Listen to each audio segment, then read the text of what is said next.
Good morning, John Hayes here with Hayes Family Farm. Here this morning with Jared Hayes, and Jordan's on the camera over here. Here's a little peek at our pepper crop this year in our no-till garden. You can see that I've got a lot of picking to do. Most of what you see through there is cayenne peppers. Those are a special variety that grow longer and bigger than your standard cayenne peppers. Do you remember the variety of those? No, I don't remember the name of it. I believe they're, I'm going to say this wrong, but I believe they're Arapaho or something like that. Yeah, that sounds right. I'm just not sure how to pronounce that. I think you're right. But the majority of our cayenne peppers are that variety, and like you can see, they're a lot bigger and longer than your standard cayennes, and they have a really nice... These would be standard ones right here, wouldn't they? Yeah, those are just your standard long red cayenne.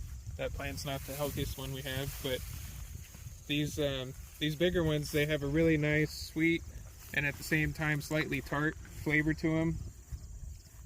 You know, they're not too different from your normal cayenne flavor, but they have a good level of heat that's manageable. Just before we started this video, I was actually munching on one of them, and it has really good flavor, and I'm gonna use these to turn into sauce. We've also got bell peppers. We've got some jalapenos over there, regular ones and purple jalapenos. We've got a couple of poblano plants at the end on that last row over there. And then there's a couple of specialty peppers that Jordan had given me the plants for. One's cherry bomb and one's a thyme bomb. Jared explained how simple it is to plant no-till peppers. Well, it's real easy. We always try to have cover crops whenever we're not growing our vegetable crops, and so there was a mixture of a rye cover crop, maybe some oats and peas that I had sowed out here in the springtime, but there would have been rye out here from last fall. And then we also don't mind letting some of the wild species that a lot of people might call weeds. We don't mind some of that stuff growing too, but right before planting, I come out here with the weed eater. I knock everything down to the ground, and then I put down a layer of mulch where the rows are going to be. Hay mulch. You know, we've got some square bales of hay that are a couple years old that are perfect for mulch. I lay down a layer of about 3 or 4 inches thick of hay mulch on a strip, a little bit wider than what the plants will end up being. And then I come along with one of these soil knives, and I just stick it in the ground, wiggle it a little bit, and that makes room for me to drop a pepper plant in there. We grow most of our own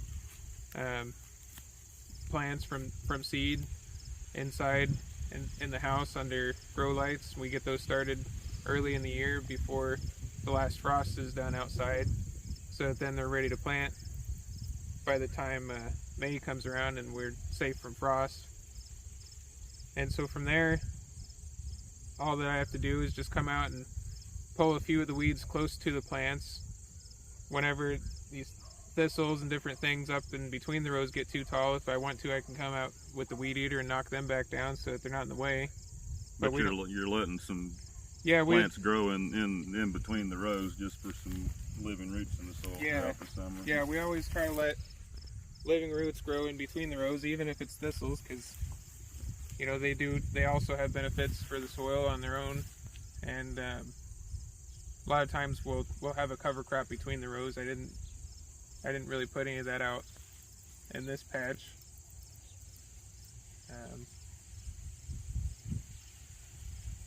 Yeah, it's a lot less work than doing all the tillage and trying to keep everything looking pristine and perfect. And look at all the diversity we have by not growing just monocultures and letting some of these plants grow on their own. Yeah, the diversity is important. We can see at least half a dozen different varieties of plants growing in between the rows here that we haven't even had to plant. There's grasses popping up and all kinds of different things going on here. you have anything you'd like to add? Nope, it's very good. Looks like a real good pepper crop you have here this year, and really proud of it.